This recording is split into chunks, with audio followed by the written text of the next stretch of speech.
आम आदमी पार्टी के मुखिया और दिल्ली के सीएम अरविंद केजरीवाल की मुश्किलें कम नहीं हो रही है। ईडी के मामले में अरविंद केजरीवाल को सुप्रीम कोर्ट से राहत मिलने के बाद अब आप के नेता खुश हो रहे हैं और इसे अपनी जीत मान रहे हैं।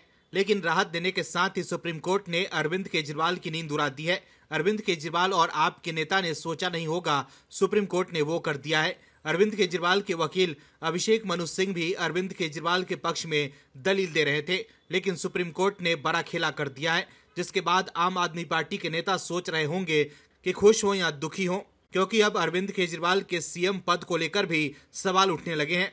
ऐसे में सवाल है कि क्या अरविंद केजरीवाल अब पूर्व सीएम होने वाले हैं। सुप्रीम कोर्ट के आदेश के बाद राहत के साथ ही आपकी आफत भी बढ़ गई है। हालांकि ईडी मामले में जमानत मिलने के बाद भी अरविंद केजरीवाल अभी बाहर नहीं आ पाएंगे, क्योंकि सीबीआई मामले में उन्हें अभी जमानत नहीं मिली है। लेकिन क्यों अरविंद केजरीवाल की सीएम की कुर्सी जाने को लेकर सवाल उठने लगे हैं, बताते हैं आपको इस रिपोर्ट में। दरअसल अरविंद केजरीवाल को सुप्रीम कोर्ट ने ईडी के केस में राहत तो दी है, लेकिन कोर्ट ने उन्हें नसीहत भी दी है। दिल्ली के कथित शराब घोटाले से जुड़े मनी लॉन्ड्रिंग केस में शीर्ष अदालत से राहत मिलने के बाद भी अरविंद केजरीवाल जेल से बाहर नहीं आ पाएंगे, जब तक सीबीआई से जुड़े मामले में भी उन्हें जमानत न मिल जाए। यानी अंतरिम जमानत के बाद भी अरविंद केजरीवाल को फिलहाल जेल में ही रहना होगा। शीर्ष अदालत ने उन्हें अंतरिम राहत दी है, लेकिन साथ ही ये भी कहा है कि वो खुद पर लगे गंभीर आरोपों के मद्देनजर मुख्यमंत्री पद से इस्तीफा देने को लेकर भी फैसला करें। सुप्रीम कोर्ट ने कहा है कि वो एक निर्वाचित मुख्यमंत्री को इस्तीफा देने के लिए नहीं कह सकता। अंतरिम जमानत देते हुए सुप्रीम कोर्ट ने अरविंद केजरीवाल से यह भी कहा है कि वो अपने पद से हटने पर फैसला लें, क्योंकि उन पर गंभीर आरोप है।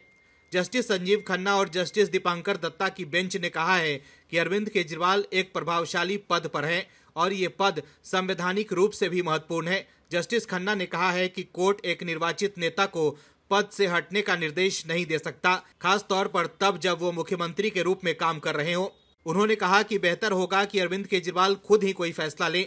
तो देखा आपने कैसे सुप्रीम कोर्ट के जज भी मान रहे हैं कि अरविंद केजरीवाल को सीएम पद से इस्तीफा दे देना चाहिए। मतलब आपके नेता जो अरविंद केजरीवाल को ईमानदार घोषित करने पर लगे हुए हैं, उनके लिए सुप्रीम कोर्ट के इस टिप्पणी पर जवाब देना मुश्किल हो गया है।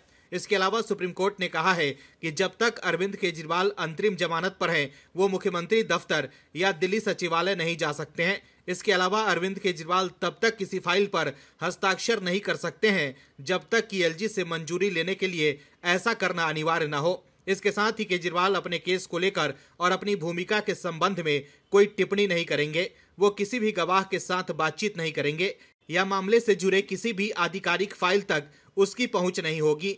तो देखा आपने कैसे राहत के साथ ही सुप्रीम कोर्ट ने अरविंद केजरीवाल के मुख्यमंत्री के तौर पर काम करने पर रोक लगा दी है। ऐसे में आपके नेता इसे अपनी जीत कैसे बता सकते हैं। Bureau report, OMH news.